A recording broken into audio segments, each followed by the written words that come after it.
জানেন যে দেশে একটা ক্রান্তিকাল চলছে। আমি সমস্ত রাজনৈতিক দলের নেতৃবৃন্দকে এখানে আমন্ত্রণ করেছিলাম, ওনারা এখানে এসেছেন। আমরা একটা সুন্দর আলোচনা করেছি। সেখানে আমরা সিদ্ধান্ত নিয়েছি যে একটা ইন্টারিম গভর্নমেন্ট আমরা ফর্ম করব এবং ইন্টারিম গভর্নমেন্টের মাধ্যমে এদেশের সমস্ত কার্যকলাপ চলবে।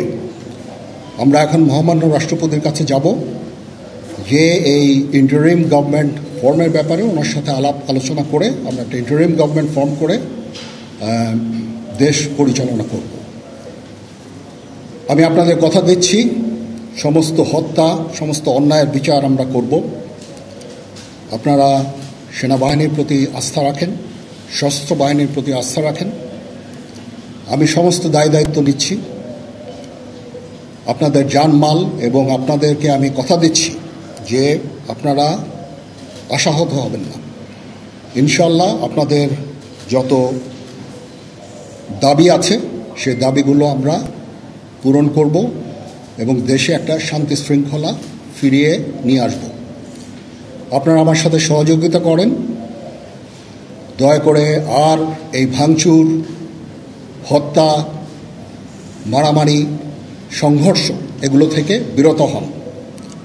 আমি নিশ্চিত যে আপনারা যদি আমার কথা মতো চলেন, আমাদের সাথে যদি একসাথে যদি কাজ করি আমরা, নিঃসন্দেহে আমরা একটা সুন্দর পরিণতির দিকে আমরা অগ্রসর হতে পারব।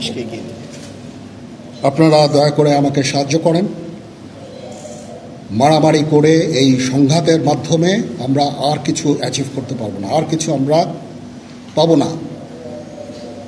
সুতরাং দয়া করে আপনারা সমস্ত ধ্বংসযজ্ঞ, সমস্ত অরাজকতা, সমস্ত সংঘর্ষ থেকে বিরত হন এবং ইনশাআল্লাহ আমরা সবাই মিলে একটা সুন্দর ভবিষ্যতের দিকে আমরা অগ্রসর হব।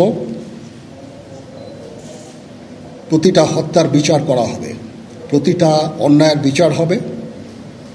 আমরা আজকে সুন্দরভাবে কথা বলেছি। সমস্ত দলের প্রধান দলের নেতারা এখানে উপস্থিত ছিলেন। আমি ওনাদের ইনভাইট করেছিলাম এখানে। ওনারা ভেরি নাইস অফ দেম যে ওনারা এসেছেন, অ্যান্ড আমরা একটা সুন্দর আলোচনা করেছি এবং এই আলোচনাটা ফলপ্রসূ হবে বলে আমি মনে করছি এবং আমরা একটা সুন্দর একটা ইন্টারিম গভর্নমেন্ট ফর্ম করে আমরা দেশ পরিচালনা করব। মাননীয় প্রধানমন্ত্রী পদত্যাগ করেছেন এবং এখন একটা ইন্টারিম গভর্নমেন্ট ফর্ম করে আমরা আমাদের কার্যক্রম পরিচালনা করব। আপনারা একটু ধৈর্য ধরেন, আমাদের কিছু সময় দেন। ইনশাআল্লাহ আমরা সবাই মিলে সমস্ত সমস্যার সমাধান করতে সক্ষম হব। আপনারা আর এই সংঘাতের পথে যাবেন না এবং শান্তি শৃঙ্খলার পথে ফেরত চলে আসেন। আমাদের দেশের অনেক ক্ষতি হচ্ছে, অর্থ সম্পদের ক্ষতি হচ্ছে, জানের লোকজন মারা যাচ্ছে। তো এগুলো থেকে আপনারা বিরত হন এবং আমাদের সাহায্য করেন। আমি সমস্ত দায়িত্ব নিচ্ছি, আপনারা আমাকে সাহায্য করেন। সবাইকে ধন্যবাদ। আল্লাহ হাফেজ।